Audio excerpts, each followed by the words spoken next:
صليت على إبراهيم وعلى آل إبراهيم إنك حميد مجيد.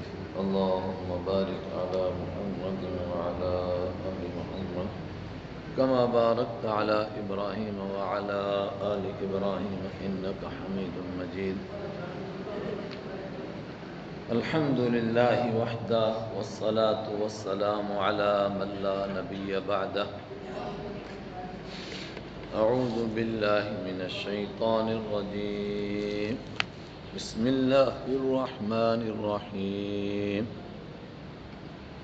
حاميم تنزيل من الرحمن الرحيم. كتاب فصلت آياته قرآنا عربيا لقوم يعلمون بشيرا ونذيرا فأعرض أكثرهم فهم لا يسمعون. صدق اللہ مولانا العظیم.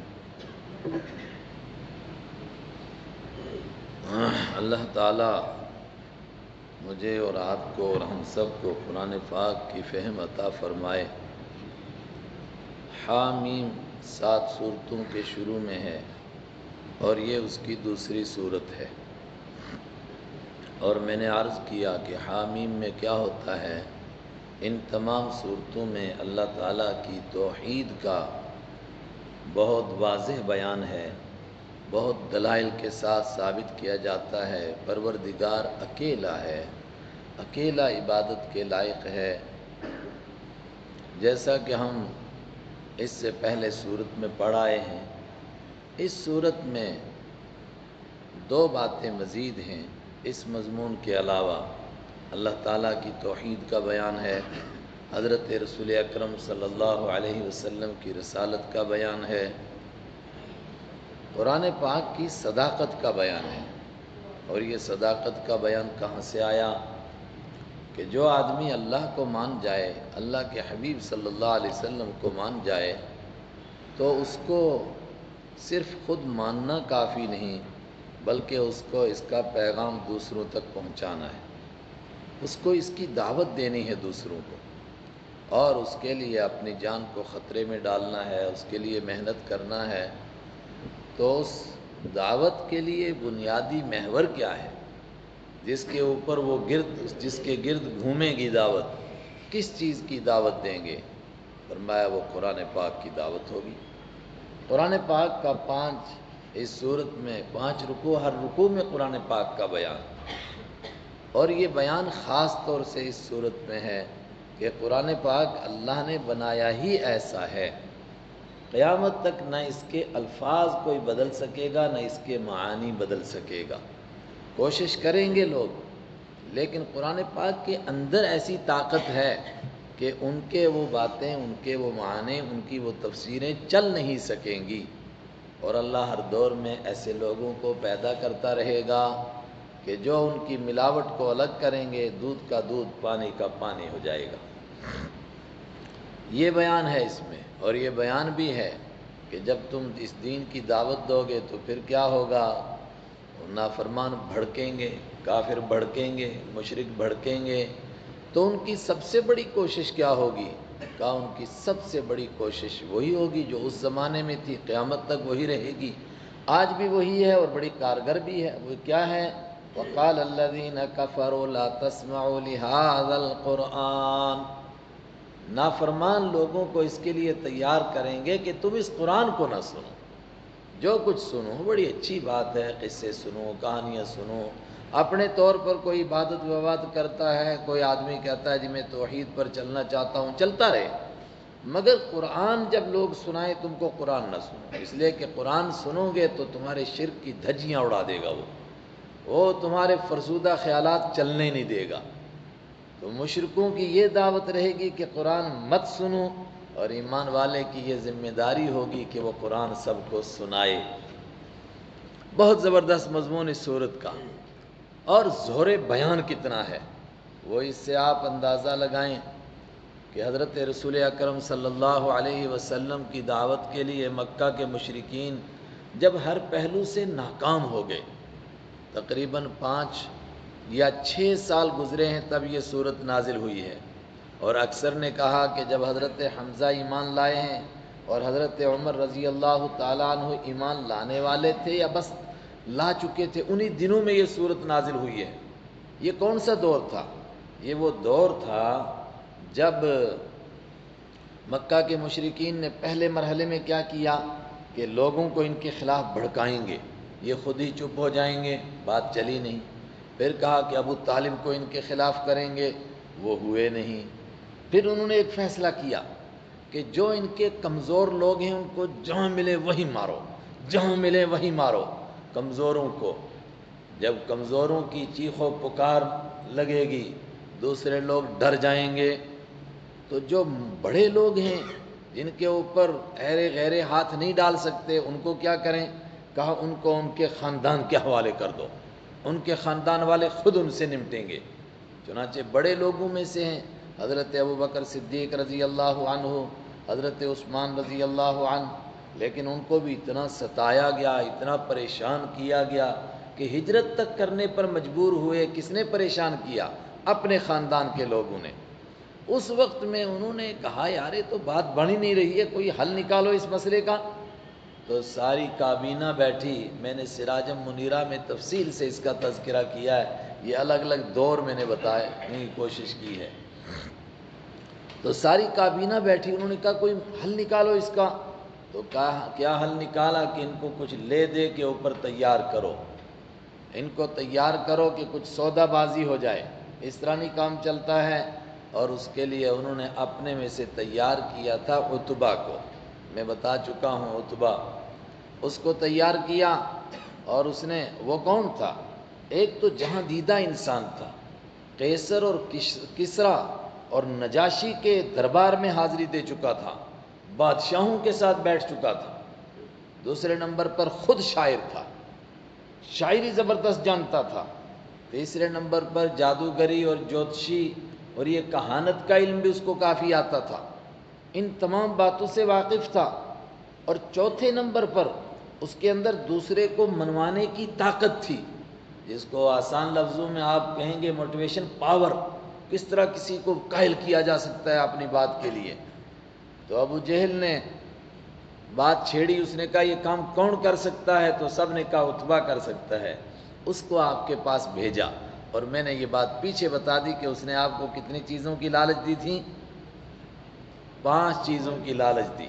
اس نے پہلے کہا کہ آپ دولت لے لیجئے، جتنی دولت چاہیں۔ پھر کہا کہ ہم آپ کو مکہ کا بادشاہ بنا دیں گے۔ پھر اس نے کہا کہ اگر آپ چاہتے ہیں کہ اس طریقے سے نعوذ باللہ کسی حسین اور مالدار عورت سے شادی کرنا چاہتے ہیں، جہاں چاہیں گے ہم آپ کی شادی کرائیں گے۔ چوتھے نمبر پر اس نے کہا اگر یہ باتیں نہیں ہیں تو پھر آپ کا نعوذ باللہ دماغی خلل ہو گیا ہے۔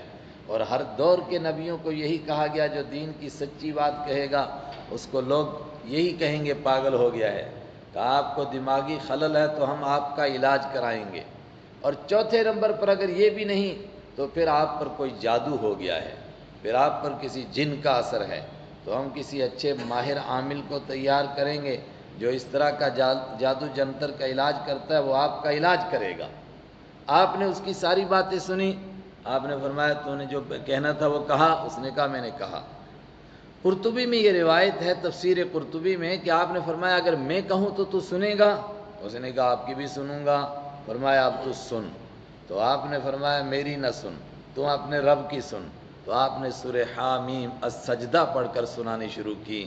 اور جب وہ آیت آئے گی میں بتاؤں گا 13 نمبر آیت، جب آپ وہاں پہنچے تو وہ گھٹنوں کے بل کھڑا ہو گیا اور آپ کے منہ کے آگے اپنے ہاتھ رکھنے لگا اور برادری کا واسطہ دینے لگا، خاندان کا واسطہ۔ آگے نہ پڑھیے ورنہ ابھی بجلیاں گریں گی، آسمان پھٹے گا، زمین پھٹے گی، آپ کی یہ قوم برباد ہو جائے گی۔ واپس جا کر اس نے کیا کہا انشاءاللہ وہاں پہنچیں گے پھر میں عرض کروں گا۔ بسم اللہ الرحمن الرحیم، حامیم تنزیل من الرحمن الرحیم۔ تنزیل، اتارا جانا ہے اس قرآن کا، یہ قرآن اتارا ہوا ہے من الرحمن، اس ذات کی طرف سے جو بے پناہ رحم کرنے والا ہے، الرحیم، اس ذات کی طرف سے جو بہت زیادہ مہربان ہے، بار بار رحم کرنے والا ہے۔ اس سے پہلے 2 جگہ یہ لفظ آ چکا۔ قرآن پاک اتارا ہوا ہے اس ذات کی طرف سے جو غالب ہے، پھر فرمایا اس ذات کی طرف سے جو حکیم ہے۔ اس سے پچھلی صورت میں فرمایا تھا قرآن پاک اتارا ہوا ہے اس ذات کی طرف سے جو غالب ہے، اور اس کے ساتھ فرمایا تھا جو جاننے والا ہے۔ اب فرمایا کہ قرآن اتارا کس لیے؟ فرمایا یہ تمہارے رب کے کرم کا مظہر ہے، یعنی وہ بہت زیادہ مہربان تھا، اس کی مہربانی کا تقاضا ہوا کہ تم کو قرآن پاک جیسی کوئی کتاب دی جائے۔ کیسی کتاب ہے؟ کتاب فصلت آیاتہ، ایسی کتاب ہے فصلت آیاتہ، اس کی آیتوں کو کھول کھول کر بیان کیا گیا ہے۔ جو پڑھنا چاہے، جو سمجھنا چاہے، جو اس پر چلنا چاہے، اس کے لیے کوئی دشواری نہیں، اس کو یہ قرآن سمجھ میں آتا ہے۔ کھول کھول کر کے اسی آیتوں کو بیان کیا گیا ہے۔ کیسی کتاب ہے؟ قرآناً عربیاً، قرآناً، یہ زبر جو اس کا ہے نا، اس کے اندر بڑا زور پیدا ہوا۔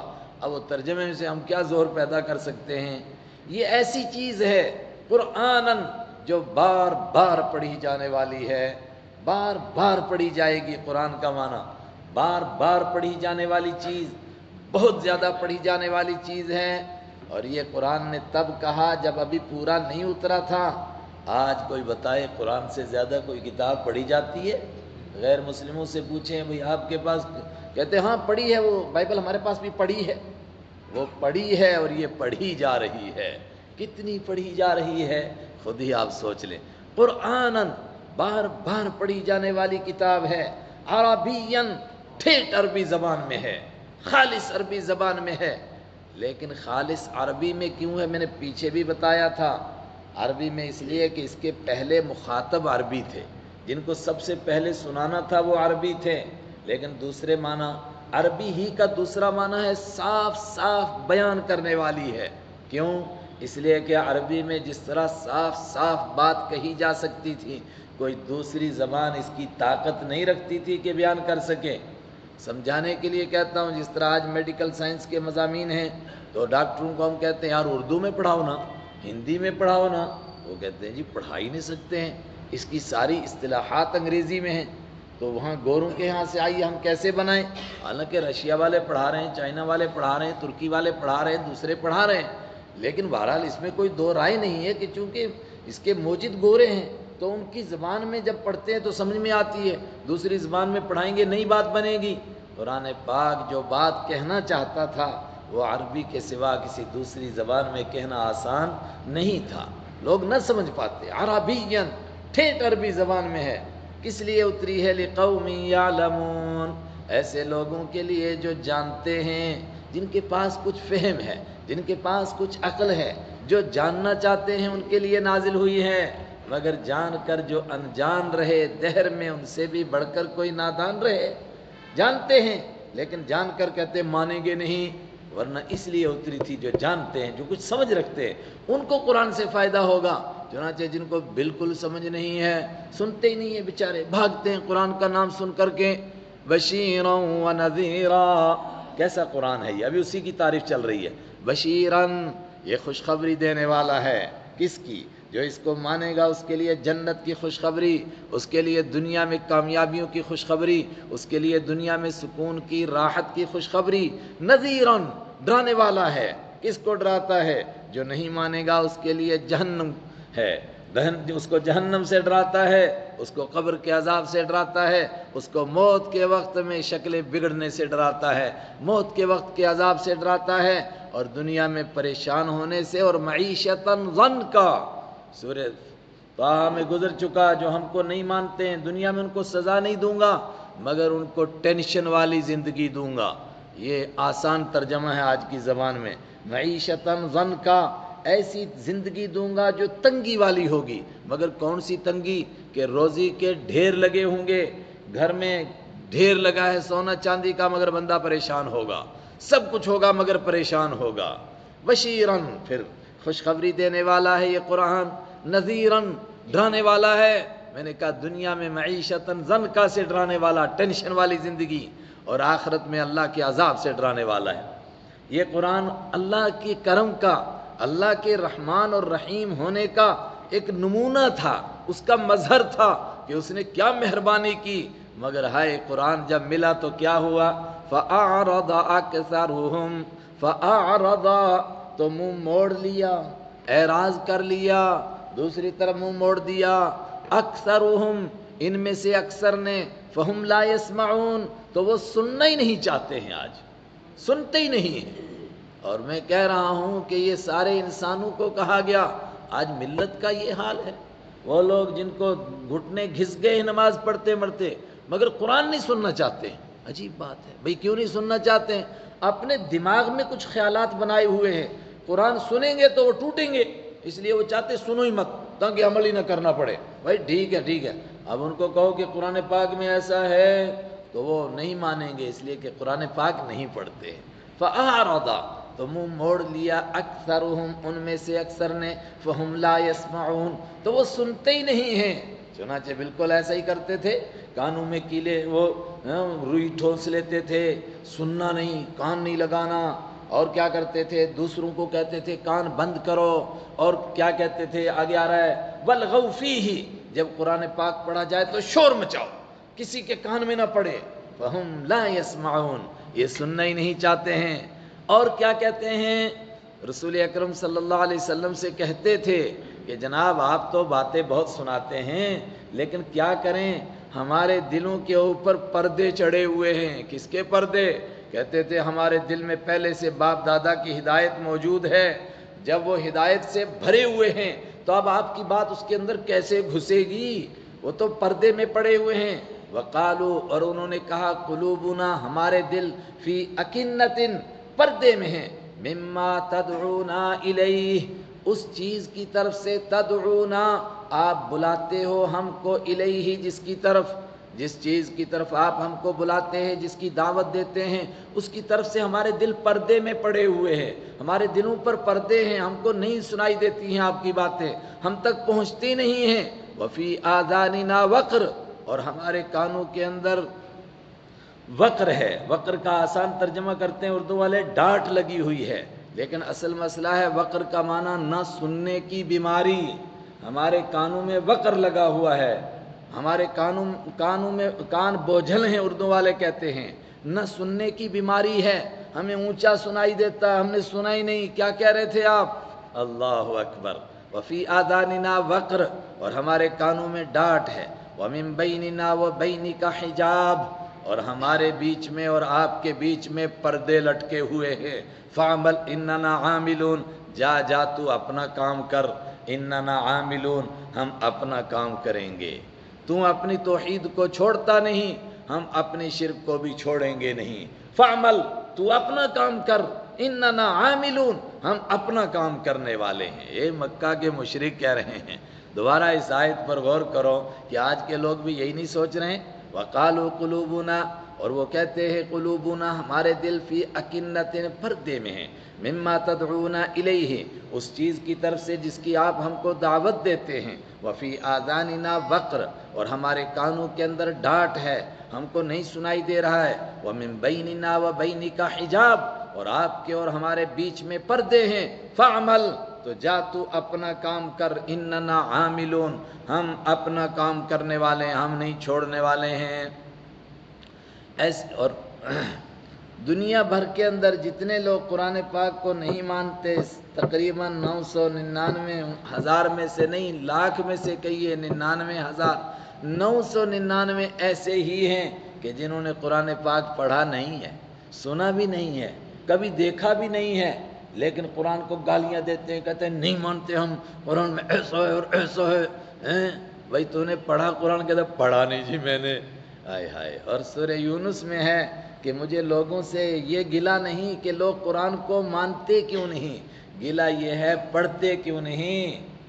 اور پھر سورہ سبا میں ہے قل انما اعظکم بواحدہ آپ ان سے کہیے میں تم سے ایک آخری بات کہتا ہوں، قوموا للہ مثنی وفرادا ثم تتفکروا ما بصاحبکم من جنہ اٹھو، دو آدمی غور کرو، ایک آدمی بیٹھ کے غور کرو، تنہائی میں غور کرو، پھر کچھ سوچنے کی کوشش کرو، سمجھنے کی کوشش کرو قرآن کو، اور جو بھی قرآن کو سمجھنے کی کوشش کرے گا نتیجہ کیا نکلے گا؟ ما بصاحبکم من جنہ، وہ اس نتیجے پر پہنچے گا کہ محمد صلی اللہ علیہ وسلم دیوانے نہیں ہیں۔ یہ قرآن دیوانوں کی بات نہیں کر رہا ہے، ان سے بڑی کون سی عقل مندی کی بات ہو سکتی ہے؟ لیکن نہیں مانتے، تو اس کے مقابلے میں حضرت رسول اکرم صلی اللہ علیہ وسلم کو فرمایا جا رہا آپ اعلان کیجئے۔ کیا اعلان کیجئے؟ قل انما انا بشر مثلکم، قل آپ فرما دیجئے، انما بے شک، انا بشر میں انسان ہوں، میں بشر ہوں، مثلکم تمہارے جیسا۔ مطلب میں نے کب کہا کہ میں خدا ہوں اور میں تم کو نعوذ باللہ اپنی خدائی کی دعوت دے رہا ہوں؟ میں کب کہہ رہا ہوں کہ میں عرش سے خود آ رہا ہوں لے کر کے وہی؟ انما انا بشرکم مثلکم، میں بے شک تمہارے جیسا انسان ہوں، تمہارے جیسا بشر ہوں، لیکن اللہ نے مجھ کو یہ پیغام دیا ہے، اللہ نے مجھ پر وحی بھیجی ہے، اللہ نے مجھ کو اپنا پیغمبر بنایا ہے۔ یوحا، وحی کی جاتی ہے، الیہ میری جانب، انما الہکم الہ واحد، انما الہکم کہ تمہارا خدا الہ واحد ایک ہی خدا ہے، فاستقیموا الیہ لہذا تم اسی کی طرف سیدھے ہو جاؤ، واستغفروہ اور اسی سے بخشش مانگو۔ میں خدائی کا دعویٰ نہیں کر رہا ہوں، تم کہتے ہو تو کھاتا کیوں ہے، پیتا کیوں ہے، بازار کیوں جاتا ہے، شادی کیوں ہوتی ہے، بچے کیوں ہیں؟ میں نے کب کہا کہ میں انسان نہیں ہوں؟ میں تو مان رہا ہوں میں انسان ہوں، مگر اللہ کا مجھ پر پیغام آ رہا ہے، اللہ نے مجھ کو نبی بنایا۔ انما میری طرف وحی کی جاتی ہے، انما اس بات کی، الہکم الہ واحد کہ تمہارا معبود بالکل ایک ہی معبود ہے، فاستقیموا الیہ تم اس کی طرف سیدھے ہو جاؤ۔ مطلب سب کے در کو چھوڑو، ایک اس کے در کو پکڑ لو، واستغفروہ اور اسی سے گناہوں کی بخشش مانگو، وویل للمشرکین اور بربادی اور تباہی ہے مشرکین کے لیے۔ اس آیت پر تھوڑا سا ٹھہر کر غور کیجئے، میں نے پیچھے بھی اس کا حوالہ دیا تھا۔ حضرت نوح علیہ السلام پر سب سے پہلا اعتراض ہوا جب وہ دنیا میں آئے تو ان کی قوم نے نہیں مانا، کہنے لگے کہ ہم تجھے کیسے مان جائیں جبکہ تو ہماری طرح کا بشر ہے، ہماری طرح کا انسان ہے، اور جو ہماری طرح کا انسان ہو، بشر ہو، وہ نبی کیسے ہو سکتا ہے؟ یہ نہیں ہم تسلیم کر سکتے۔ سب سے پہلا اعتراض ہوا حضرت نوح علیہ السلام پر، تو نوح علیہ السلام کو جب قوم نے کہا تو بشر ہے اس لیے تو نبی نہیں ہو سکتا، اس کے جواب میں نوح علیہ السلام نے کیا فرمایا کہ میں انسان نہیں ہوں؟ دیکھیے قرآن پاک، فقال الملأ الذین کفروا من قومہ، یہ 12ویں پارے میں سے سورہ ہود کی آیت نمبر 27 پڑھ رہا ہوں میں۔ فقال الملأ الذین کفروا، کہا ان سرداروں نے جنہوں نے کفر کیا تھا ان کی قوم میں سے، ما نراکا ہم تجھ کو نہیں دیکھتے ہیں الا بشرا مگر ایک بشر سمجھتے ہیں، اور جب تو بشر ہے تو پھر تو نبی کیسے ہو سکتا ہے؟ لوگوں کا خیال کیا تھا کہ جو انسان ہو، جو بشر ہو، وہ نبی، بولیے نہ سو گئے، نہیں ہو سکتا ہے۔ حضرت نوح علیہ السلام سے اس کا جواب دیا جا رہا ہے، وَيَا قَوْمِ لَا أَسْأَلُكُمْ عَلَيْهِ مَالًا،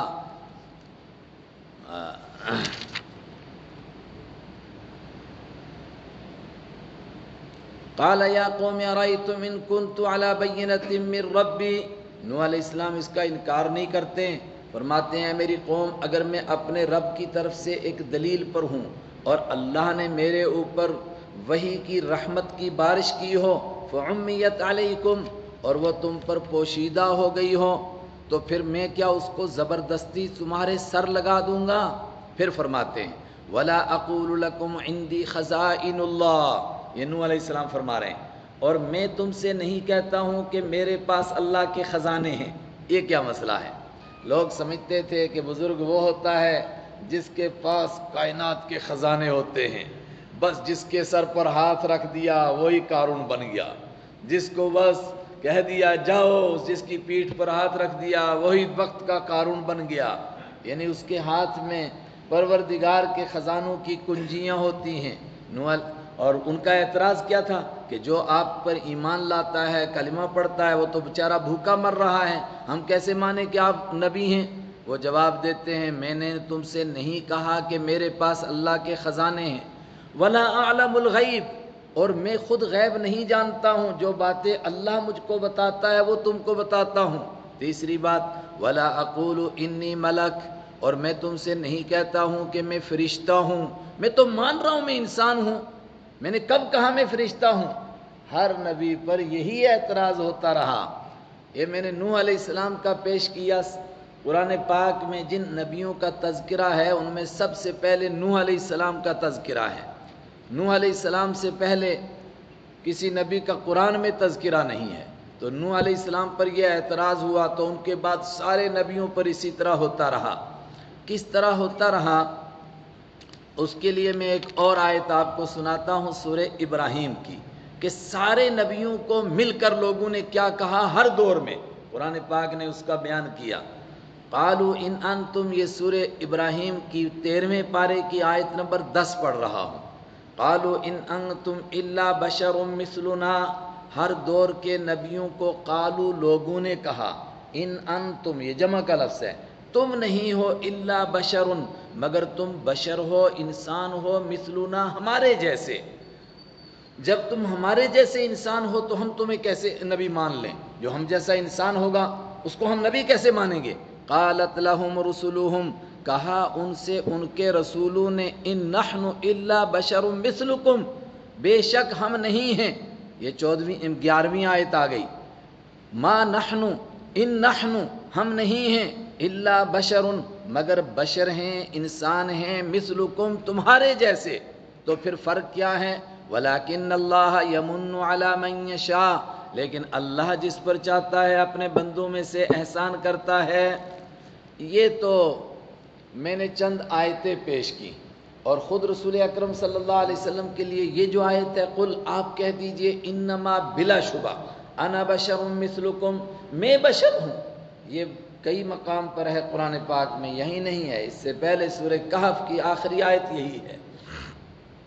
حضرت رسول اکرم صلی اللہ علیہ وسلم کی حدیثوں پر آئیے تو میں نے چند حدیثیں آپ کو سنائی تھیں۔ آپ کے پاس ایک آدمی مقدمہ پیش کرتا ہے اور چرب زبانی سے بات کرتا ہے، بخاری شریف میں حدیث موجود ہے، آپ نے فرمایا تم میں سے کوئی ایسا ہوتا ہے جو اپنی بات کو زیادہ مدلل کر کے پیش کرتا ہے، اور دوسرا بیچارہ اس طرح نہیں کر سکتا ہے، تو ممکن ہے کہ میں یہ گواہ بھی پیش کرے گا تو میں اس کے گواہوں کو دیکھ کر کے اس کے لیے کسی زمین کے ٹکڑے کا فیصلہ کروں، لیکن اگر حقیقت میں وہ زمین اس کی نہیں ہے تو اس کو جان لینا چاہیے کہ میں اس کے لیے جہنم کے ایک ٹکڑے کا فیصلہ کر رہا ہوں۔ آپ نے فرمایا کہ میں ایسا کیوں کروں گا، حالانکہ آپ کی عدالت سے کبھی ایسا نہیں ہوا، کیونکہ نعوذ باللہ اگر کسی نے ایسا کروانے کی کوشش کی تو ایک دم عرش ہلا، وحی اتر گئی، اور یہ بھی قرآن پاک میں جگہ جگہ ہے، فوراً وحی اتری اور وحی کے ذریعے سے بتایا گیا کہ سچ یہ ہے، جھوٹ یہ ہے۔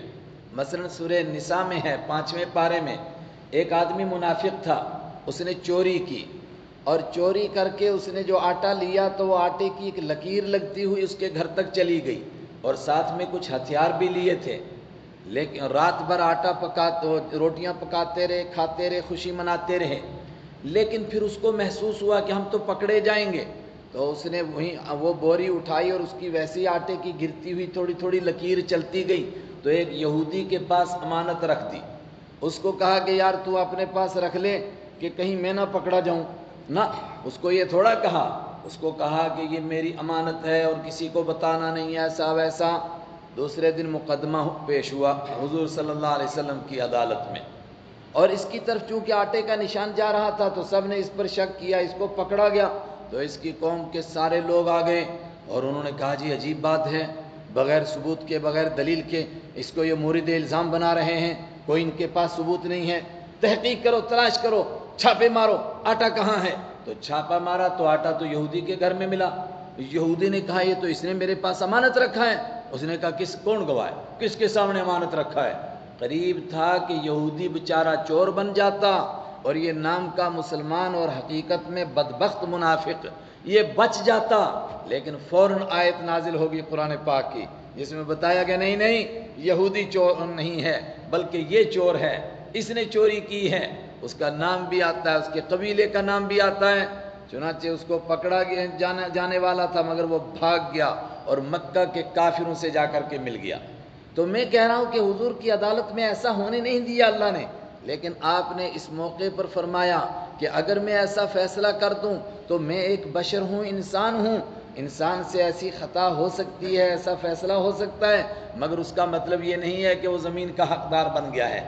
یہاں آپ نے اپنے لیے لفظ استعمال کیا میں بشر ہوں، صحابہ نے آپ کے لیے یہی لفظ استعمال کیا۔ امی عائشہ سے پوچھا گیا کہ آپ گھر میں کیا کرتے ہیں؟ تو فرمایا آپ ایسے ہوتے ہیں جیسے ایک انسان ہیں، گھر میں جھاڑو لگا دیتے ہیں، بکری کا دودھ نکال دیتے ہیں، کپڑے سی لیتے ہیں، یہاں تک کہ جوتا ٹوٹ جائے اس کو صحیح کر لیتے ہیں۔ انما ہوا بشر، وہ تو ایک بالکل انسان کی طرح، بشر کی طرح گھر میں ہوتے ہیں۔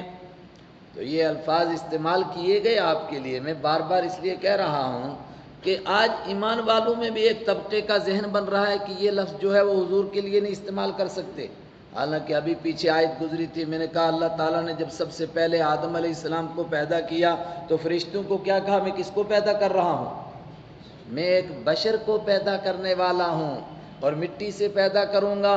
تو جو پہلا بشر ہوا تو اس کی اولاد آگے کیا ہوگی؟ انسان ہی تو ہوگی، بشر ہوگی۔ لیکن یہ لوگوں کو تعجب ہوتا کیوں ہے؟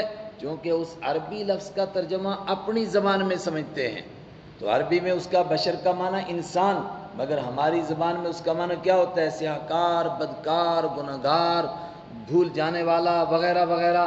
تو لوگ سمجھتے ہیں نعوذ باللہ یہ مطلب ہے بشر کا، جو گنہگار ہو، سیاہکار ہو، اللہ کو بھولنے والا ہو، اس کو تو قرآن کہتا ہے وہ جانور ہیں، وہ انسان ہے ہی نہیں، وہ کہاں انسان ہیں۔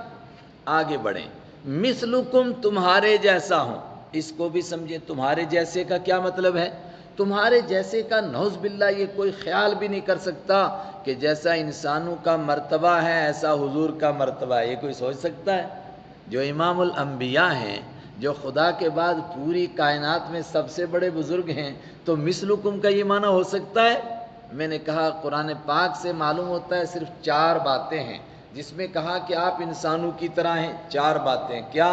انسان شادیاں کرتے ہیں تو بیان کیا، یہی 13ویں پارے میں سورہ ابراہیم کی آخری نہیں سورہ رعد کی آخری رکوع کی آیت ہے کہ آپ بھی شادی کرتے ہیں، آپ کی بھی اولاد ہے۔ ایک بات ہوگی شادی کرنا اور اولاد کا ہونا۔ دوسرا 19ویں پارہ رات ہی آپ نے سنا ہے تو نہیں 18واں پارہ، اس کے آخری رکوع کی آیت ہے۔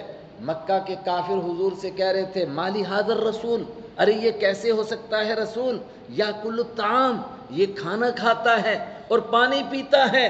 تو آپ نے فرمایا میں نے کب کہا کہ میں پانی نہ پینے والا اور کھانا نہ کھانے والا بشر ہوں؟ میں بشر ہوں، بشر کھانا کھاتا ہے، بشر پانی پیتا ہے۔ اور 17ویں پارے میں آیا ہم نے کسی ایسی انسان کو نہیں بنایا کہ جو نہ کھانا کھاتا ہو نہ پانی پیتا ہو، ہر ایک کھانا کھاتا ہے، ہر ایک پانی پیتا ہے۔ تو دوسری بات ہوگی کھانا کھانے کی، پانی پینے کی، 3 باتیں ہوگی، یہ کھانا اور پانی۔ چوتھی بات وَيَمْشِي فِي الْأَسْوَاقِ، یہ بھی اسی میں 18ویں پارے کے آخر میں، اور یہ بازار جاتا ہے، کاروبار کرتا ہے۔ جو آدمی کاروبار کرے، جو کھائے پیے، جو بازار میں جائے اور جو شادی کرے، جس کے بچے ہوں، وہ نبی تھوڑا ہو سکتا ہے؟ نبی کون ہوتا ہے؟ بزرگ کون ہوتا ہے؟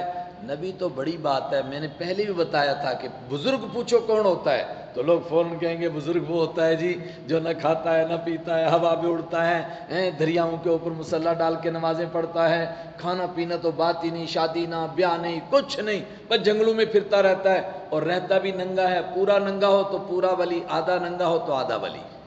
اور بالکل لوگوں کے یہی ذہن ہیں آج بھی۔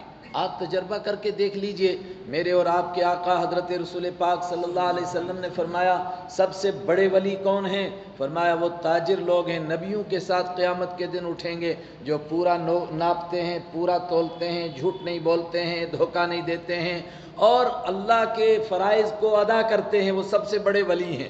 اب آپ سے کوئی پوچھے اس شہر میں جی سب سے بڑا ولی کون ہے، تو آپ نے دیکھا ایک نماز پڑھنے والا، روزہ رکھنے والا، زکوٰۃ دینے والا تاجر ہے اور سنتوں کا پابند ہے، فرائض کا پابند ہے۔ آپ نے کہا مجھے لگتا ہے یہ سب سے بڑا ولی ہے، تو لوگ سب آپ پر ہنسیں گے، کہیں گے کیسا بدھو، کیسا بے وقوف آدمی ہے، اس دنیا دار کو کہتا ہے یہ ولی ہے، یہ تو دنیا دار ہے، یہ کہاں ولی ہے۔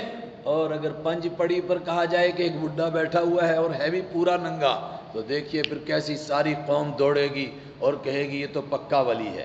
یہ شیطان نے لوگوں کے دماغ میں ڈالا ہے کہ اس کو بزرگ کہتے ہیں اور اس کو بزرگ نہیں کہتے ہیں. اسی وجہ سے انبیاء پر اعتراض ہوتا تھا کہ تم انسان ہو، جب تم انسان ہو تو تم نبی نہیں ہو سکتے ہو.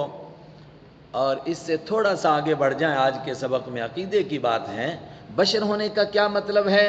یعنی جو چیزیں انسانوں پر آتی ہیں اس طرح کی چیزیں حضرت رسول اکرم صلی اللہ علیہ وسلم پر بھی آئیں گی. مثلا انسان کو پتھر لگے تو چوٹ آئے گی، اور انسان کو ڈنڈا پڑے تو اس کی چوٹ لگے گی. حضرت رسول اکرم صلی اللہ علیہ وسلم کو بھی عتبہ بن ابی وقاص نے آپ کے اوپر پتھر مارا دور سے غزوہ احد میں، تو کیا ہوا؟ آپ کی لوہے کی ٹوپی پر پڑا وہ پتھر، اس کی وجہ سے لوہے کی ٹوپی ٹوٹی، اور اس کے اندر 2 کندے تھے، وہ آپ کے رخسار مبارک میں گھڑ گئے. بخاری میں حدیث موجود ہے اور بار بار بخاری نے اس حدیث کو لایا ہے. پھر کیا ہوا؟ حضرت علی اور حضرت فاطمہ دوڑے آپ کا خون بند کرنے کے لیے، تو حضرت علی ڈھال کے اندر پانی لے کر آئے اور حضرت فاطمہ اس پانی کو ڈال کر کے دھونے لگیں. لیکن جب دھوتی ہیں تو خون اور بڑھتا ہے. تو اس کے لیے آپ نے کیا کیا؟ حضرت فاطمہ کے ذہن میں آیا تو انہوں نے فوراً ایک چٹائی کو جلایا. چٹائی سمجھتے نا، جس کو ہم پھوڑی کہتے ہیں. اب یہاں کے لوگ کیا سمجھیں گے؟ اس کو گھاس کی وہ ہوتی ہے نا، وہ چٹائی ہوتی ہے. تو پھوڑی وہ جلائی اور اس کو جلا کر کے اس کی راکھ بنائی اور وہ لگائی تو خون بند ہو گیا. پتھر مارا، آپ کو چوٹ آئی. یہ مطلب ہے بشر ہونے کا. اس سے زیادہ نعوذ باللہ مرتبہ ایک جیسا ہو سکتا ہے؟ خاکم بدین، آپ کے مبارک رخسار سے جو خون نکلا، کہنے والوں نے کہا 1450 سال گزر گئے، ابھی اس پتھر سے اس خوشبو آتی ہے جس پتھر پر آپ کا خون گرا تھا، اب تک اس سے اسی طرح خوشبو آتی ہے، اور آج بھی اس کے گواہ موجود ہیں. آج بھی ایسی خوشبو آتی ہے جو دنیا میں خوشبو نہیں ہے. یہ آپ کی رسالت ہے. وہ آپ صلی اللہ علیہ وسلم انسان ہیں. اور کیا ہوتا ہے؟ آپ کا گھوڑا آپ کو لے کر کے دوڑتا ہے اور بدک جاتا ہے، اور اچانک ایک درخت کے ساتھ سے گزرتا ہے جس کی وجہ سے آپ کی ٹانگ مبارک چھل جاتی ہے، آپ کے گھٹنے میں موچ آتی ہے.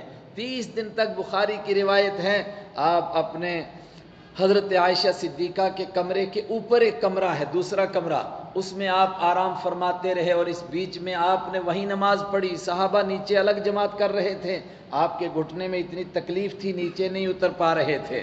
معلوم ہوا کہ آپ کو چوٹ لگی. یہ مطلب ہے انسان ہونے کا. اور انسان ہونے کا کیا مطلب ہے؟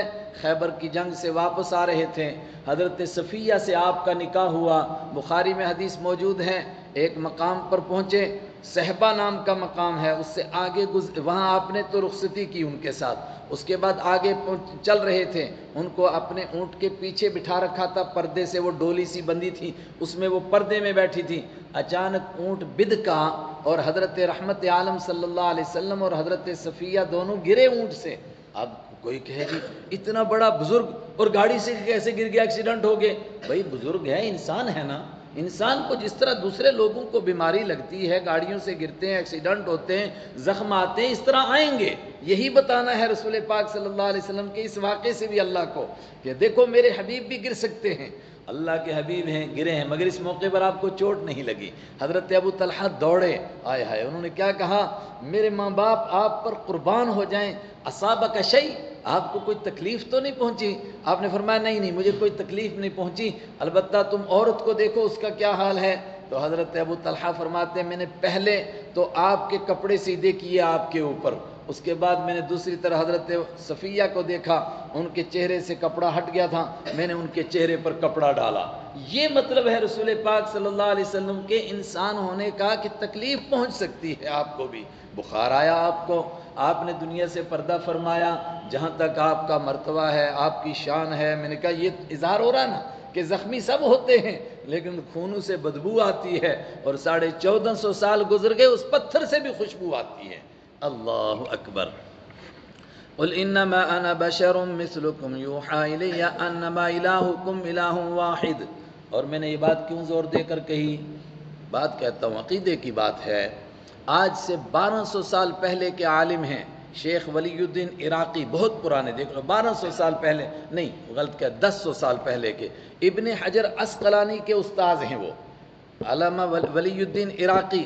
ولی الدین عراقی کا فتویٰ ہماری تفسیر روح المعانی یہ علامہ محمود آلوسی کی روح المعانی ہے، حنفی عالم ہے، زبردست عراقی ہیں بغدادی، ان کی تفسیر ہے، اس میں چوتھے پارے لقد من اللہ علی المؤمنین کی تفسیر میں انہوں نے ولی الدین عراقی کا فتویٰ نقل کیا کہ اگر کوئی یہ کہے کہ حضور صلی اللہ علیہ وسلم انسان نہیں تھے، بشر نہیں تھے، تو انہوں نے کہا کافر ہو جائے گا، بیوی کو طلاق ہو جائے گی۔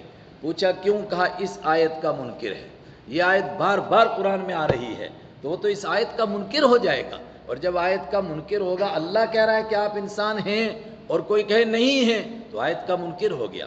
بعض لوگوں نے یہ ترجمہ کرنے کی کوشش کی، آپ فرما دیجئے بے شک میں ظاہری شکل و صورت میں تمہارے جیسا انسان ہوں۔ بہت غلط ترجمہ ہوا۔ کیوں؟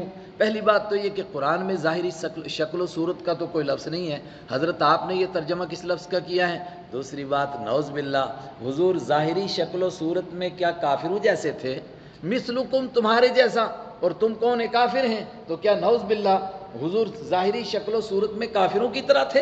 ہیں؟ عبداللہ بن سلام کہتے ہیں، بخاری کی حدیث ہے، میری پہلی نظر جب آپ پر پڑھی، آپ کے چمکتے ہوئے چہرے کو دیکھ کر میں نے کہا یہ جھوٹے کا چہرہ ہو ہی نہیں سکتا ہے۔ حضور کا چہرہ کیا ان کی طرح ہے؟ حضرت انس رضی اللہ تعالیٰ عنہ کی حدیث بار بار بخاری نے پیش کی، احسن، آپ پوری کائنات میں سب سے زیادہ خوبصورت، اشجع، پوری کائنات میں سب سے زیادہ بہادر، پوری کائنات میں سب سے زیادہ باہمت آپ ہیں۔ فرمایا اچانک مدینہ کے اندر ایک عجیب آواز آئی، لوگ گھبرا گئے، تو لوگ جلدی جلدی اٹھے کہ حضور تک کوئی نہ پہنچ جائے، شاید باہر سے کوئی حملہ ہو گیا ہے، تو لوگ جب تک اٹھ کر کے دوڑتے، تو لوگ دوڑ کر گلیوں میں پہنچے، تو آپ صلی اللہ علیہ وسلم ابو طلحہ کے گھوڑے پر ننگی پیٹھ پر بیٹھے اور اس کو دوڑا کر کے پورے مدینے کا چکر کاٹ کے واپس آ رہے تھے، اور آپ نے فرمایا میں دور دور تک دیکھ آیا ہوں، کوئی نہیں، پتہ نہیں کوئی بجلی گری ہے، کیا ہوا ہے، کیسی آواز ہوئی ہے، کوئی آواز نہیں ہے، میں دیکھ کر کے آ گیا ہوں۔ آپ اگر کائنات میں سب سے بہادر نہ ہوتے تو عرب کے بہادر آپ کو مان لیتے، ایمان آپ پر لے آتے۔ خالد بن ولید آپ پر ایمان اس لیے لائے کہ غزوہ احد میں اس نے دیکھ لیا کہ حضور سے بڑھ کر کے کائنات میں کوئی بہادر نہیں ہو سکتا ہے۔ بھائی غزوہ حنین کو دیکھو، سامنے 24,000 کا لشکر ہے، ادھر رسول پاک صلی اللہ علیہ وسلم اکیلے ہیں، اور بخاری کی حدیث ہے ایک وقت میں آپ کے پاس 40 لوگ تھے، پھر 12 لوگ تھے، اور لاسٹ میں صرف آپ کے ساتھ حضرت عباس اور حضرت ابو سفیان 2 بندے رہ گئے تھے۔ لیکن اس وقت میں آپ نے کیا کیا جب 2 انسان آپ کے ساتھ ہیں؟ فرمایا اتنا بڑا لشکر تھا، عرب کے لوگ اس طرح جب دشمن کے بیچ میں گھر جاتے تھے تو سب سے پہلے نیچے اتر کر کے اپنی سواری کی ٹانگ کاٹتے تھے۔ فرمایا آپ نے ٹانگ نہیں کاٹی، آپ سفید خچر سے نیچے آپ نے چھلانگ لگائی اور آپ نے تلوار گھمائی، اور فرمایا میں تم 24,000 کا اکیلا مقابلہ کروں گا، اترو میرے لیے میدان میں۔ آپ نے فرمایا انا النبی لا کذب انا ابن عبد المطلب۔ تو کیا ظاہری شکل و صورت میں حضور کافروں کے جیسے؟ یہ بڑا گندا ترجمہ جس نے بھی کیا۔ قل انما انا بشر مثلکم، آپ فرما دیجئے بے شک میں تمہارے انسان ہوں، مثلکم تمہارے جیسا۔ اور میں نے کہا تمہارے جیسے میں صرف 4 باتیں، کھانے پینے میں، بیاہ شادی کرنے میں، اور بات میں نے کیا کہی، کاروبار کرنے میں اور بازار جانے میں تمہارے جیسا ہوں۔ یا پھر حدیث سے ثابت ہوا کہ جس طرح تم کو بھوک لگتی ہے مجھے بھی لگتی ہے، تم کو چوٹ لگتی ہے مجھے بھی لگتی ہے، تم سواری سے گر سکتے ہو میں بھی گر سکتا ہوں۔ اور یہ اللہ دکھاتا ہے کس لیے؟ تاکہ کوئی یہ نہ کہے یار اتنا بڑا بزرگ اور اس کو بھی دیکھو کھانسی لگی ہوئی۔ ارے بابا بزرگ کو کھانسی نہیں لگے گی کیا وہ انسان نہیں ہے؟ وہ بھی انسان ہے، جس طرح سب کو بیماریاں اس کو بھی بیماری لگے گی، یہ کون سی نئی بات ہے؟ آپ گھوڑے سے، آپ اونٹ سے نیچے گرے، حضرت صفیہ ساتھ میں وہ گر گئیں۔ یوحیٰ الیہ، میری طرف وحی کی جاتی ہے، انما الہکم الہ واحد، کہ تمہارا خدا ایک خدا ہے، فاستقیموا الیہ، تو تم اسی کی طرف سیدھے ہو جاؤ، واستغفروہ، اور اسی سے بخشش مانگو، وویل للمشرکین، اور بربادی ہے، تباہی ہے شرک کرنے والوں کے لیے۔ مگر کون ہے مشرک؟ الذین لا یؤتون الزکاۃ، جو زکوٰۃ نہیں دیتے ہیں وہ ہے مشرک۔ یہ بڑا اہم مسئلہ، زکوٰۃ تو مسلمانوں پر فرض ہے، اور قرآن مکہ کے کافروں کو کہتا ہے ویل، ان کے لیے بربادی ہے، یہ زکوٰۃ نہیں دیتے ہیں۔ حالانکہ اگر آپ یہ کہیں کہ زکوٰۃ کا مطلب ہے خیرات کرنا، تو خیرات کرنے میں تو وہ کمال مقام رکھتے تھے۔ ابو جہل سے پوچھا نا ان کے رسول ہونے میں تجھے کیا شک ہے؟ کہا شک وقت کچھ نہیں، مگر چکر یہ ہے کہ یہ حاجیوں کو پانی پلاتے تھے، ہم نے بھی پلایا، ان کے خاندان نے حاجیوں کو کھانا کھلانا شروع کیا، ہم نے بھی کھلایا، آپ بنی ہاشم کہتے ہیں کہ ہمارے بیچ میں ایک نبی ہے، ہم کہاں سے نبی لائیں؟ اگر ہم ان کے نبی کو مان لیں گے تو نیچے نہیں لگ جائیں گے کیا ان کے؟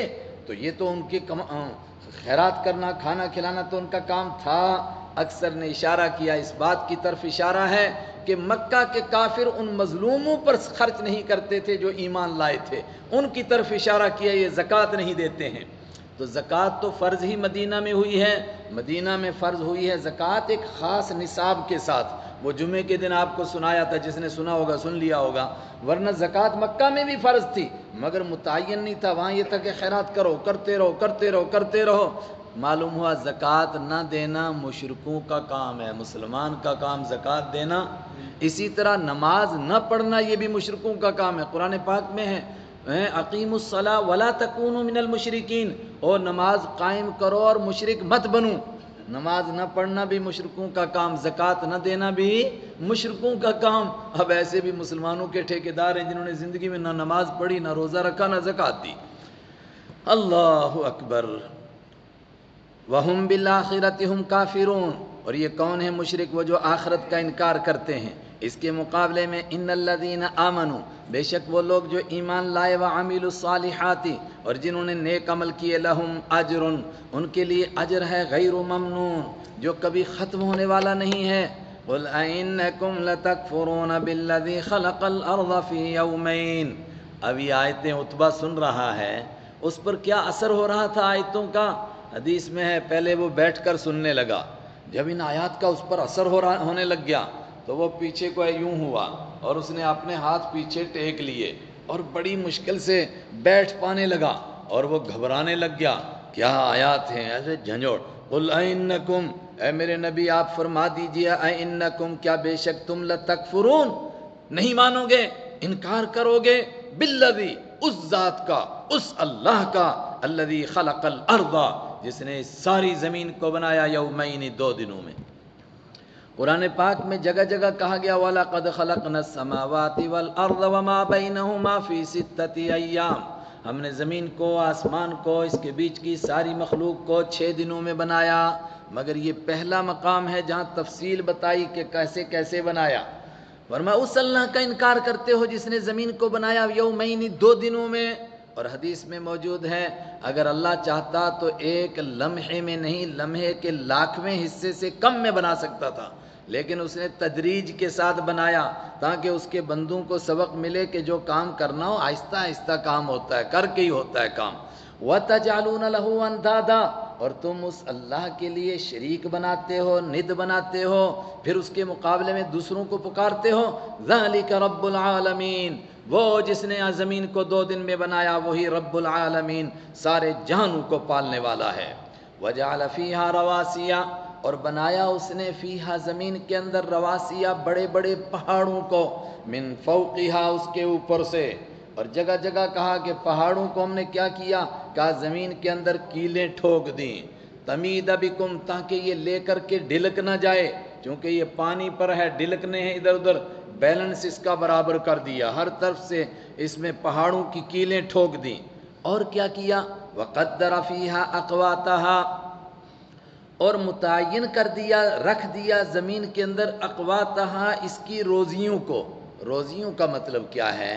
جتنی مخلوق پیدا کرنی ہے زمین کے اوپر، ہر ایک کی خوراک کا انتظام کر دیا۔ اللہ اکبر، کس کو کیا خوراک ملنی ہے اس کا انتظام ہے۔ بڑے بڑے پیٹ والے ہیں، حدیث میں موجود ہے حضرت سلیمان علیہ السلام نے اللہ سے عرض کیا کہ خدایا تیری مخلوق کی دعوت کرنا چاہتا ہوں، میں دعوت تیرے بس میں ہے؟ کہا ہاں، ہر مخلوق کے لیے الگ الگ چیز رکھوں گا، بھینس کے لیے گھاس رکھا، بکری کے لیے پتے رکھے، انسانوں کے لیے خوراک رکھی، وغیرہ وغیرہ، سانپوں کے لیے دودھ رکھا، مچھلی کے لیے کیا رکھا۔ ایک ہی مچھلی نکلی سمندر سے، اور وہ گھاس بھی اور چاول بھی اور جو جو رکھے تھے سب کے لیے، وہ سب کے کھاتے کا ایک ہی لقمہ بنا گئی، اور پھر دیکھ رہی تھی ایسے کر کے۔ حضرت سلیمان نے کہا کیا مطلب؟ کہا روز کے 2 لقمے کھاتی ہوں، آج تو ایک ہی ملا، کیا دعوت ہے یہ تیری؟ حضرت سلیمان علیہ السلام سجدے میں گر گئے، ہے پروردگار میرے بس میں تیری مخلوق کی میں دعوت کروں؟ پروردگار کا یہ کام ہے، سب کے لیے روزی رکھی ہوئی ہے، کوئی بھوکا نہیں مرتا ہے، یہ تو صرف لوگوں کا خیال ہے، ابھی ایک تحقیق ہوئی، ایک پرندہ ہے ہماری زبان میں اس کو کونج کہتے ہیں، اب پتہ نہیں انگریزی میں اس کا کیا نام ہے، وہ جو ہوا میں بہت لمبا اڑتا ہے، کئی 100 کلومیٹر کا سفر کرتا ہے اور لائن میں اڑتا ہے اور آواز لگاتے رہتے ہیں۔ تو اس پر تحقیق ہوئی کہ وہ کھاتے کیا ہیں۔ بعض دفعہ تو وہ 7 دن فضا میں رہتے ہیں، اتنے دن وہ کیا کھاتے ہیں؟ تو خوردبین سے دیکھا گیا کہ فضا کے اندر چھوٹے چھوٹے کیڑے ہیں، وہ چلتے ہیں، وہ جو بولتے ہیں تو انہیں کو کھاتے اور چلتے رہتے ہیں، کھاتے اور چلتے رہتے ہیں۔ سمندر کی تہ میں ایک مچھلی ہے، وہ صرف کیا کرتی ہیں کہ پورے سمندر کی جو ڈسٹ ہے اس کی جو صفائی کرتی ہے، وہ اس کے پنکھوں میں پھنستی ہے، وہی اس کی خوراک ہے۔ اقواتہا، ہر ایک مخلوق کی اس کے مناسب روزی رکھی، یہاں تک کہ انسان جس علاقے میں پیدا کیے وہاں کے لیے وہیں کی خوراکیں رکھی، کہیں چاول رکھے، کہیں گیہوں رکھے، کہیں مکی اور کہیں باجرہ، اور یہ سارے کام ملا کر کے ہو گئے 4 ایام فی 4 ایام، 4 دن میں، یعنی 2 دن میں زمین بنی اور 2 دن میں یہ سارا کام ہوا، تو کتنے ہو گئے؟ بعض وہ جو ٹیڑھے دماغ کے لوگ ہیں قرآن پر اعتراض کرتے ہیں، وہ کہتے ہیں 2 دن وہ ہوئے اور کہا کہ 4 دن یہ، تو یہ تو ہو گئے 6 دن، اور آگے آ رہا ہے کہ آسمان بنائے 2 دن میں، تو یہ تو ہو گئے 8 دن۔ ہر جگہ کہتا ہے قرآن 6 دن، ادھر خدا کو نعوذ باللہ حساب ہی نہیں یاد رہا، الیاذ باللہ۔ ارے بے وقوف، گرانڈ ٹوٹل نہیں جانتے ہیں، پیچھے کا ساتھ میں شمار کرتے رہتے ہیں، اردو میں کل میزان، پیچھے کا جوڑ کر کے اب کتنا ہوا، پیچھے کا جوڑ کر اب کتنا ہوا، تو 2 دن وہ اور 2 دن یہ، فی 4 ایام، اب ہوئے 4 دن، یہ ابھی 4 دن ہوئے۔ سواء للسائلین، سواء برابر ہے، للسائلین سوال کرنے والوں کے لیے، مطلب جو پوچھ رہے تھے کہ زمین کیسے بنی، آسمان کیسے بنا، ان سب کو برابر جواب ہو گیا۔ یہ بھی اس کا ترجمہ، اور ایک دوسرا ترجمہ سواء للسائلین، برابر ہے سب کے سب مانگنے والوں کے لیے۔ اللہ علامہ قرطبی نے کہا مانگنے والوں کا مطلب کیا ہے؟ کہا ضرورت مند، جس کو جس چیز کی ضرورت ہے اس کو وہ ملے گی۔ چنانچہ شیر کو ہمیشہ گوشت کھانا ہے، کوئی اور چیز نہیں کھا سکتا ہے، اس کے لیے گوشت کا انتظام ہے اور روزانہ ملے گا اس کو، کبھی ایسا نہیں کہ وہ بھوکا مر جائے، جس کو جو ملنا ہے وہ اس کے لیے تیار ہے۔ اللہ اکبر، کہاں سے انتظام ہوگا، کیسے اللہ تعالیٰ انتظام کرتا ہے وہ جانے۔ ثم استوى الى السماء، پھر توجہ فرمائی پروردگار نے آسمان کی طرف، وہی دخان، اور یہ پوری فضا، یہ آسمان ایک دھواں تھا۔ آج سائنس والے کہتے ہیں جی ترقی کر کر کے یہاں پہنچے کہ جب کائنات نہیں تھی تو کیا تھا، کہا ایک بے نور خلا تھا، اندھیرا ہی اندھیرا تھا، تو سمجھیے کہ قریب پہنچ کے قرآن نے کہا دھواں تھا، وہی دخان، اور یہ سارے آسمان کیا تھے؟ دھوئیں تھے۔ پھر اس کے کتنے بنا دیے؟ 7 آسمان، لیکن اس کو کیسا بنایا اللہ نے؟ بیچ میں جواب دیا جا رہا ہے، کوئی مستریوں کی طرح مٹیریل اکٹھا نہیں کیا۔ آپ دیکھتے ہیں نا کئی سڑکوں کے پاس سے جب پہاڑ کو کھود دیتے ہیں تو کیسے اس میں سیٹ کیے ہوتے ہیں، اوپر مٹی، نیچے اس کے گول پتھر، پھر مٹی، پھر پتھر، یہ کس نے اتنے سیٹ کیے ہیں؟ کیا کوئی مستری لگا ہوا تھا؟ کہا نہیں۔ فقال لہا، اللہ نے فرمایا آسمان سے بھی، وللارض، اور زمین سے بھی فرمایا ایتیا، آ جاؤ، طوعا او کرہا، آ جاؤ خوشی سے یا ناخوشی سے، مطلب میں جیسا چاہ رہا ہوں اس طرح کے بن جاؤ، چاہے اپنی مرضی سے بنو، نہیں بنو گے تو میں بناؤں گا تمہیں، میرے آرڈر کے آگے کوئی انکار کر سکتا ہے؟ قالتا اتینا طائعین، دونوں نے کہا اتینا، ہم آگے، طائعین، تیری بات کو مانتے ہوئے، اے پروردگار جیسا تو چاہے گا اسی طرح ہم بن جائیں گے۔ آسمان بھی ویسے ہی بن گیا، زمین بھی ویسے ہی بن گئی، ضرورت کی چیزیں سب اس میں ویسے ہی رکھ دیں۔ فقضاہن 7 سماوات، تو آسمانوں کا فیصلہ کر دیا، 7 آسمان بنا دیے۔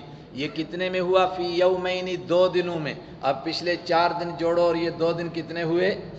6 دن ہو گئے۔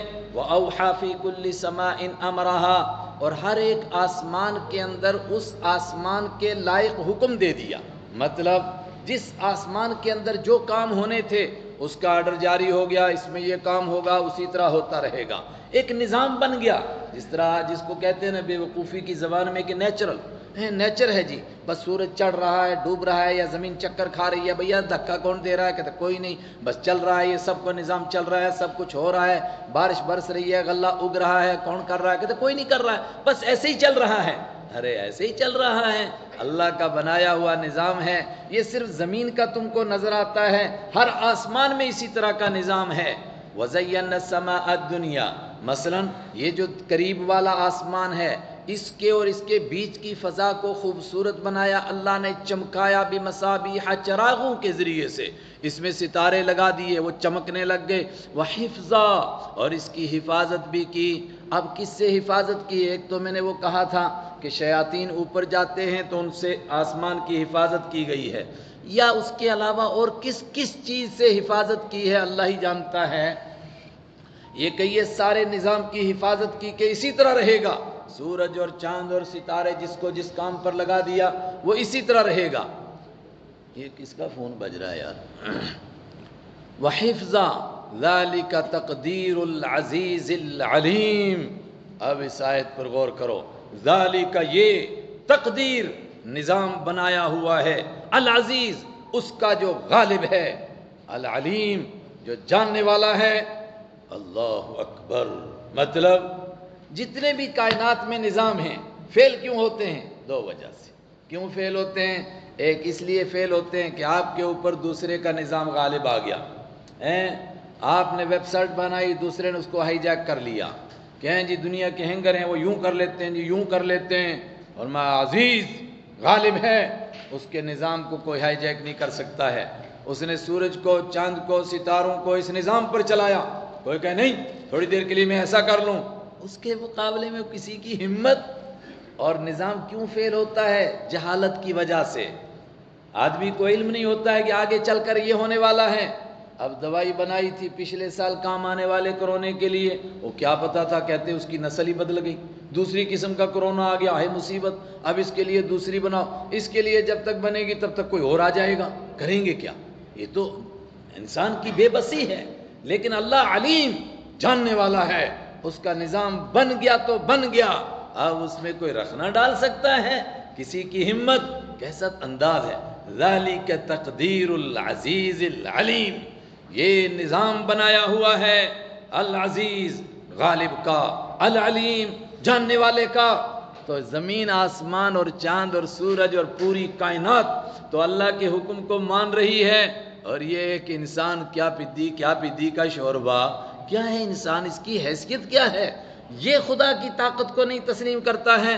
فَإِنْ أَعْرَضُوا بس اگر تم منہ موڑو گے، جیسا کہ کہا تھا کہ ہم نے قرآن بھیجا اور اکثر نے منہ موڑا، بھائی شور مت کرو۔ فَإِنْ أَعْرَضُوا بس اگر تم وہ منہ موڑیں گے مکہ کے مشرک یا دنیا بھر کے کافر، فَقُلْ تو میرے حبیب کہہ دیجئے، انذرتکم میں آگاہ کر چکا ہوں تم کو، صاعقۃ ایک ایسی بجلی کے گرنے سے۔ صاعقۃ کے معنی اصل میں بجلی نہیں، ایک بجلی اوپر چمکتی ہے نا، ایک وہ اوپر گرجتی ہے، ایک وہ بجلی ہے جو نیچے زمین پر پڑتی ہے، جب نیچے گرتی ہے اس کو ہم کیا کہتے ہیں؟ ہم جموں والے کہتے ہیں اس کو چڑک، کوشر بیٹھ جو نا ترٹ، وہ جو نیچے گرتی ہے، پھر میں تم کو ڈراتا ہوں ایک ایسی کڑک سے، ایک ایسی چڑک سے، ایک ایسی ترٹ سے، کیا ہوگا جو پچھلی قوموں پر آ چکی ہے۔ اور عرب جانتے تھے کہ پہلی قوموں پر ایسی چڑک پڑی، ایسی گرج، ایسی بجلی کا کڑکا پڑا، کیا ہوا؟ سب کی سب، ساری کی ساری قوم ایک لمحے میں خاک کا ڈھیر ہو گئی۔ فَإِنْ أَعْرَضُوا بس اگر تم وہ منہ موڑیں گے، اگر تم منہ موڑو گے، ویسے أَعْرَضُوا اگر وہ منہ موڑیں گے پھر حاضر کا صیغہ، فَقُلْ أَنذَرْتُكُمْ تو آپ کہہ دیجئے اے مشرکو، اے کافرو، میں تم کو آگاہ کر چکا ہوں، صاعقۃ ایک کڑک سے، مثل صاعقۃ عاد و ثمود اس جیسی کڑک جو قوم عاد اور سمود پر آئی تھی۔ یہ ہے 13 نمبر آیت۔ یہاں آپ پہنچے، جب آپ یہ آیت پڑھ رہے تھے، عتبہ اٹھ کر کے بیٹھ گیا گھٹنوں کے بل، اس نے آپ کے مبارک چہرے کے سامنے ہاتھ رکھے، واسطہ دینے لگا، آگے نہ پڑھیے، آگے نہ پڑھیے، بیڑا غرق ہو جائے گا، ابھی چڑک گرے گی، ابھی سب کے سب مر جائیں گے، آپ کو خاندان کا واسطہ، آپ اسی خاندان کے ہیں، اس طرح عذاب نہ اتاریے گا ہمارے اوپر۔ اور اس کے بعد آپ نے کتنا پڑھا، تفصیل نہیں ملتی ہے، آپ نے فرمایا تو نے جو کہنا تھا وہ کہہ دیا، میں نے جو سنانا تھا وہ سنا دیا، جاؤ اپنی قوم کو جواب دو۔ واپس پلٹا، کچھ روایتوں میں ہے کہ گھر میں جا کے چھپ گیا، آتا ہی نہیں واپس۔ ابو جہل نے اس کو تانا بھیجا، پیغام بھیجا کہ کیا تجھے بھی کوئی ٹکڑا مل گیا کھانے کے لیے کیا؟ تم بھی مطلب بک گیا ہے ان کی روٹیوں پر، حالانکہ وہاں دینے کے لیے کیا ہے فقیر کے پاس۔ آج بھی کہتے ہیں جی انہوں نے سودے بازی کی ہوگی، بھئی یہ لٹی ہوئی قوم ہے 150 سال سے، اس کے پاس دینے کے لیے ہے کیا ہے، یہ کس کو دے گی؟ اس دور میں جتنا تیزی سے اسلام پھیل رہا ہے اس کے پیچھے یہی اللہ کا راز ہو سکتا ہے کہ لٹی پٹی اس امت کے دور میں دین پھیلے گا۔ کوئی یہ نہیں کہہ سکتا ہے کہ انہوں نے پیسے یا طاقت سے پھیلایا، یہ دین اپنی طاقت سے پھیلا، اپنی طاقت سے، اللہ کی طاقت سے یہ پھیلا۔ تو کچھ نے تو یہ کہا، لیکن اکثر نے کہا کہ نہیں، یہاں سے واپس گیا اس مجمع میں، وہ جو کعبہ کے پاس مجمع بیٹھا ہوا تھا تو لڑ کھڑاتا ہوا جا رہا تھا، تو ابو جہل نے کہا کہ یہ وہ چہرہ نظر نہیں آتا ہے جو یہاں سے گیا تھا، لگتا ہے اس پر جادو کا اثر ہو گیا۔ وہ بیٹھا، پانی شانی منگایا، اس نے پانی وانی پیا، تھوڑا سانس لیا۔ لوگوں نے کہا کیا ہوا؟ اس نے کہا میرے بارے میں تمہارا کیا خیال ہے؟ اس نے کہا، سب نے کہا تم جہاں دیدہ ہو، ذہین ہو، لائق ہو، جو بات کہتے ہو وہ دو ٹوک بات ہوتی ہے، عقل مند ہو۔ اس نے کہا کہ میرے بارے میں تم کو کوئی شک تو نہیں ہے کہ میں کسی کے ساتھ مل گیا ہوں؟ سب نے کہا کوئی شک بھی نہیں۔ اس نے کہا سنو، میں بڑے بڑے شاعروں کے پاس بیٹھا ہوں، میں خود شاعر ہوں، میں کہانوں کے پاس بیٹھا ہوں، میں خود بھی کہانت جانتا ہوں، لیکن واللہ وہ ایک ایسا کلام پیش کرتے ہیں، وَإِنَّ لَهَا لَحَلَاوَةً وَإِنَّ عَلَيْهَا لَطَلَاوَةً۔ اس کلام کے اندر عجیب قسم کی مٹھاس ہے، اس کے اندر عجیب قسم کی روشنی ہے، وہ سینے کو چیر کر کے دل کے اندر گھس جاتا ہے کلام۔ میں نہیں سمجھتا ہوں کہ یہ شاعری، میں نہیں کہتا ہوں کہ یہ جادوگری ہے، یہ کہانت ہے، یہ کچھ نہیں ہو سکتا ہے، یہ اوپر ہی کا کوئی کلام ہے۔ میری رائے یہ ہے کہ تم ان کو اپنے حال پر چھوڑ دو، یا تو ہم سب کے سب ان کو مان جائیں، ایمان قبول کریں، اگر نہیں تو ان کے حال پر چھوڑ دو۔ اگر ان کا دین غالب آ گیا تو ہم ہمارے بھائی ہیں، ہم بھی ان کے ساتھ ہو جائیں گے، ہمیں بھی عزت ملے گی، اور اگر ان کا دین غالب نہیں آیا، اور مجھے لگتا نہیں کہ نہیں غالب آئے گا، ان کا دین غالب آئے گا، تو پھر باہر کے لوگ خود ان کا کام کر دیں گے، ہم ان کے قتل کی ذمہ داری اپنے ذمے کیوں لیں؟ ابو جہل بڑبڑانے لگا، اس نے کہا نہیں نہیں نہیں، تیرے اوپر جادو کا اثر ہو گیا، تیرے اوپر جادو کا اثر ہو گیا، میں پھر دیکھوں گا اس بارے میں، دوبارہ میٹنگ بیٹھے گی، نہیں نہیں نہیں نہیں۔ ایسے کر کے اس نے بڑی چالاکی سے کسی طرح مجلس برخاست کی کہ اس کی باتوں کا کسی پر اثر نہ ہو جائے۔ اور کچھ نے تو کہا کہ نہیں نہیں نہیں، لگتا ہے تیرا دماغ بھی خراب ہو گیا، تیرے اوپر بھی جادو ہو گیا ہے۔ اس نے اپنے آپ کو بچانے کے لیے کہا نہیں، میں نے تو اپنی بات رکھی ہے، باقی تو فیصلہ پنچوں کا ہوگا، پنچ خود بتائیں گے کیا فیصلہ ہوگا۔ یہ وہ آیت ہے جو آپ نے پڑھی، فَإِنْ أَعْرَضُوا، بس اگر وہ منہ موڑیں، آپ کہہ دیجئے میں تم کو ڈراتا ہوں اس کڑک سے جو قوم عاد اور سمود پر آئی تھی۔ کب آئی تھی؟ اذ جاءتهم الرسل، یاد کرو جب ان کے پاس رسول آئے تھے، قوم عاد اور سمود کے پاس، من بین ایدیہم ومن خلفہم، ان کے آگے سے بھی ان کے پیچھے سے بھی۔ یہ بھی مطلب ہو سکتا ہے کہ رسولوں نے ان کو ہر طرف سے آ کر کے سمجھایا، یہ بھی مطلب ہو سکتا ہے کہ پچھلے نبیوں کی تعلیمات ابھی موجود تھی اور نئے نبی آئے، انہوں نے آ کر کے ان کو سمجھایا، ایک ہی بات سمجھائی، اللہ تعبدوا الا اللہ، اللہ کے سوا کسی کی پوجا نہ کرو، اللہ کے سوا کسی کی عبادت نہ کرو۔ قالوا لو شاء ربنا، انہوں نے وہی اعتراض کیا، انہوں نے کہا تو بشر ہے، ہر نبی کو کہا تو کیسے رسول ہو سکتا ہے، پھر کون ہونا چاہیے؟ کہا کوئی نوری ہونا چاہیے۔ لو شاء ربنا، اگر ہمارا رب چاہتا لانزل، ضرور اتار دیتا ملائکۃ، فرشتوں کو، فإنا بما ارسلتم به کافرون، تو ہم تو بے شک کافرون، انکار کرنے والے ہیں، بما ارسلتم، وہ سارا کلام، اس ساری باتوں کو جن کو دے کر تم کو بھیجا گیا ہے۔ پھر کیا ہوا؟ فاما عاد، تو رہی بات قوم عاد کی، فاستکبروا، وہ اکڑ گئے تھے، یہ اکڑ ان کی تباہی کا ذریعہ تھا، فی الارض، زمین میں، بغیر الحق، نا حق، یوں ہی کوئی حق نہیں تھا ان کو اکڑنے کا، اکڑ گئے۔ اور کتنے اکڑے؟ جب حضرت ہود علیہ السلام نے ان کو آ کر سمجھایا خدا کے قہر سے ڈرو، کہنے لگے وقالوا من اشد منا قوہ، اور انہوں نے کہا من اشد، زیادہ سخت کون ہے، زیادہ طاقتور کون ہے، منا، ہمارے مقابلے میں، قوتاً، طاقت کے اعتبار سے، کیا ہم سے بڑا بھی کوئی طاقتور ہے یار؟ ہم تو درختوں کو یوں پکڑ لیتے ہیں، ہم تو ہاتھیوں کی گردن مروڑ دیتے ہیں، ہم سے بڑا کوئی طاقتور ہے؟ اللہ نے فرمایا اولم یروا ان اللہ الذی خلقہم، کیا انداز، اولم یروا، اور کیا انہوں نے سوچا نہیں، غور نہیں کیا کہ وہ اللہ الذی خلقہم، جس نے ان کو پیدا کیا اور ان کو یہ طاقت عطا کی، ہوا اشد منہم قوہ، وہ ان سے زیادہ طاقتور ہے۔ جو ان کو خود پیدا کر رہا ہے، طاقت دے رہا ہے، کیا وہ ان سے زیادہ طاقت نہیں رکھتا؟ وَكَانُوا بِآيَاتِنَا يَجْحَدُونَ، اور وہ ہماری آیتوں کا انکار ہی کرتے رہے۔ یہ تو قوم عاد کا کام ہوا۔ پھر کیا ہوا؟ فَأَرْسَلْنَا عَلَيْهِمْ رِيحًا، تو بھیجا ہم نے ان کے اوپر ہوا کو، سرسرا، جو تیز چل رہی تھی، سر کہتے، سرسر کس ہوا کو کہتے جو بہت ٹھنڈی بھی ہو اور بہت تیز بھی چلے اور کان کے پاس سے گزرے اور آواز آئے سر تیز چل رہی تھی۔ کب؟ فی ایام نحسات، منحوس دنوں میں۔ تو کیا منحوس دن بھی ہیں؟ یہ انشاءاللہ اب ختم ہو گیا وقت، کل کوشش کروں گا اس مضمون کو میں عرض کرنے کی۔ منحوس دن ہو سکتے ہیں کیا؟ کسی چیز میں نحوست ہو سکتی ہے، کوئی چیز نحس ہو سکتی ہے، جی اس کا پیر بھاری پڑ گیا اور یہ آگے سے بلی گزر گئی اور یہ صبح کو عورت نظر آ گئی اور یہ ایسا ہو گیا، اب تو پورا دن منحوس ہوگا۔ اور سویرے ایسا گاہک آیا، ادھار مانگ رہا تھا، اب تو سارا دن منحوس گزرے گا۔ اتنا موٹا سا یہاں سمجھ لیں کہ ان کے اوپر عذاب کتنے دن آیا تھا؟ 7 لیال و 8 ایام، 7 رات اور 8 دن۔ تو کوئی رات اور کوئی دن بچے تھے جن میں عذاب نہ آیا ہو؟ اگر ان کے دن منحوس تھے تو سارے دن منحوس ہو گئے نا، بدھ بھی منحوس، جمعے بھی منحوس، جمعرات بھی منحوس۔ ارے بھائی، جن دنوں میں عذاب آتا ہے اور جس پر عذاب آتا ہے اس کے لیے وہ منحوس ہوتے ہیں، اور انہی دنوں میں دوسرا عذاب سے بچتا ہے، اس کے لیے وہ بابرکت دن ہوتا ہے۔ فرعون کا بیڑا غرق ہوا، اس کے لیے وہ منحوس دن تھا۔ اسی دن موسیٰ علیہ السلام پار ہوئے، ان کے لیے وہ مبارک دن تھا۔ نحسات، منحوس دنوں میں ان پر ہوا بھیجی، کس لیے؟ لنذیقہم، چاہے ہم ان کو چکھائیں، تھوڑا چکھنے کے لیے عذاب بھیجا۔ عذاب الخزی، رسوائی کا عذاب چکھائیں، فی الحیات الدنیا، دنیاوی زندگی میں، لیکن یہ اصل عذاب نہیں۔ ولعذاب الآخرۃ اخزی، اور زیادہ ذلیل کرنے والا عذاب تو آخرت والا ہے۔ وہم لا ینصرون، اور ان کی کوئی مدد نہیں کی جائے گی، نہ دنیا میں کوئی مدد کر سکا، نہ آخرت میں ان کی کوئی مدد کرے گا۔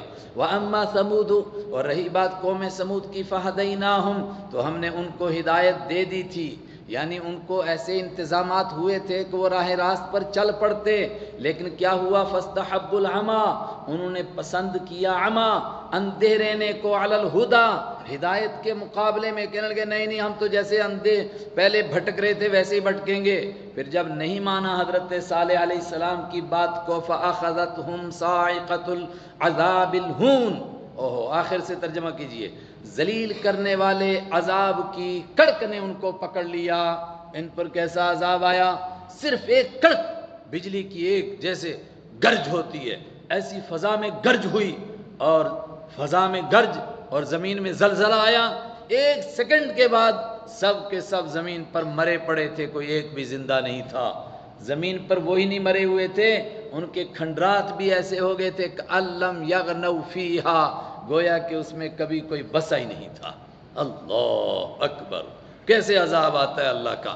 فاخذتہم، تو پکڑا ان کو، صاعقۃ العذاب الہون، صاعقۃ کڑک نے، العذاب الہون، ذلیل کرنے والے عذاب کی۔ کیوں اس نے پکڑا؟ بما کانوا یکسبون، ان کاموں کی وجہ سے جو وہ کمایا کرتے تھے۔ ونجینا الذین آمنوا وکانوا یتقون، اور ہم نے نجات دی ان لوگوں کو جو ایمان لائے، وکانوا یتقون، اور جو پرہیزگاری اختیار کرتے تھے۔ لیکن یہ اصل فیصلہ نہیں، اصل مسئلہ کہیں اور ہوگا۔ یہ دنیا کا ایک جھٹکا حضور کے مقابلے میں جو آئے، ان کو سزا کیوں نہیں مل رہی ہے؟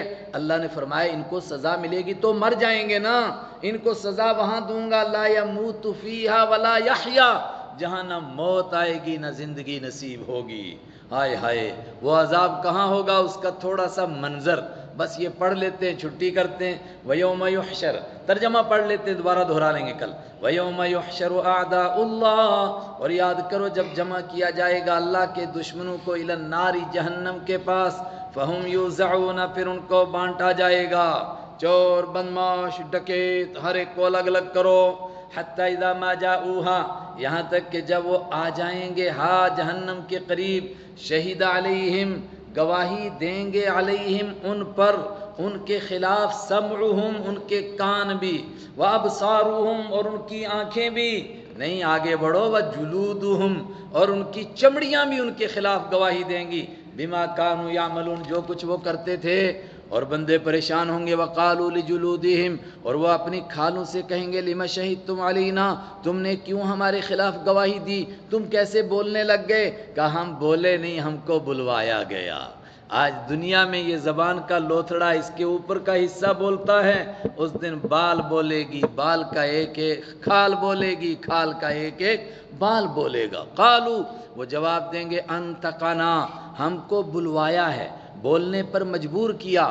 اللہ، اس اللہ نے، الذی انطق کل شیء، جس نے ہر چیز کو بولنا سکھایا. وہو خلقکم، اور اسی نے تم کو پیدا کیا. اول مرہ، پہلی مرتبہ. والیہ ترجعون، اور اسی کی طرف تم کو لوٹایا جائے گا. اور کیا زبردست بات ہے. وما کنتم تستترون ان یشہد علیکم، اور تم چھپ نہیں سکتے تھے اس بات سے کہ گواہی دیں تمہارے خلاف سمعکم، تمہارے کان. مطلب جس آدمی نے گناہ کیا وہ اپنے کان کو چھپا دے کہ اس کو نہ پتہ چل جائے، یہ ممکن نہیں. آدمی اپنی آنکھ کو بند کر لے کہ کہیں یہ کل گواہ نہ بنے، یہ ممکن نہیں. چلو آنکھ کو بند کرے گا، کان کو بند کرے گا، چمڑی کو کیا کرے گا، ہاتھوں کو کیا کرے گا، پاؤں کو کیا کرے گا. تم نہیں طاقت رکھتے تھے کہ تم چھپا سکتے اپنے آپ کو، چھپ جاتے تم اس بات سے کہ تمہارے خلاف گواہی دیں تمہارے کان اور تمہاری آنکھیں اور تمہاری چمڑیاں. ہائے ہائے، لیکن تم نے گمان کیا تھا کہ اللہ تعالیٰ کو ہی پتہ نہیں چلتا ہے. چمڑی کے بارے میں تم نہیں سوچ سکتے تھے کہ اس سے چھپیں، مگر تمہارا خیال کیا تھا کہ ہم کس سے چھپ گئے ہیں؟ اللہ سے چھپ گئے، اللہ کو پتہ ہی نہیں چلا. ہائے ہائے. ذالکم ولیکن ظننتم، لیکن تم نے گمان کیا کہ اللہ تعالیٰ لا یعلم، نہیں جانتا ہے، کثیراً بہت ساری باتیں، مما تعملون، ان میں سے جو تم کرتے تھے. وذالکم ظنکم، اور یہی وہ تمہاری بدگمانی تھی. ہائے ہائے. الذی ظننتم بربکم، جو تم نے اپنے رب کے بارے میں بدگمانی کی تھی. کیا؟ کہ اللہ کو پتہ ہی نہیں چلے گا، ہم کام کرتے رہیں گے، خدا کو کہاں معلوم ہوگا. اسی بات نے ارداکم، اردا کے لفظی معنی تم کو کھڈے میں ڈال لیا، لیکن جموں کی زبان میں ترجمہ کیجئے تمہارا بیڑا غرق کر دیا. ہائے ہائے. فاصبحتم من الخاسرین، اب تم پڑ گئے نقصان میں، اپنے آپ کو تم نے خود نقصان میں ڈالا. فَإِن يَصْبِرُوا، اب تم یہاں صبر کرو تب بھی تمہارے لیے، فَالنَّارُ مَثْوًى لَكُمْ، تب بھی جہنم تمہارا ٹھکانہ ہے. وَإِن يَسْتَعْتِبُوا، اور اگر تم معافی طلب کرو گے، فَمَا هُم مِّنَ الْمُعْتِبِينَ، اگر وہ معافی طلب کریں گے تو نہیں ہے ان کے لیے معافی ملنے والی. اب یہیں پڑو رہو، چاہے صبر کرو چاہے بے صبری کرو. اللہ اکبر. آخری بات کیا ہوئی کہ آدمی کے گنہگار بننے کی، نافرمان ہونے کی ابتدا یہاں سے ہے کہ اس کا یہ خیال ہی نہیں رہتا کہ اللہ مجھے دیکھ رہا ہے. جب اس کو یہ یقین ہو کہ اللہ مجھے دیکھ رہا ہے، پھر کیسے گناہ کرے گا. اللہ مجھے بھی اور آپ کو بھی یہ یقین عطا فرمائے.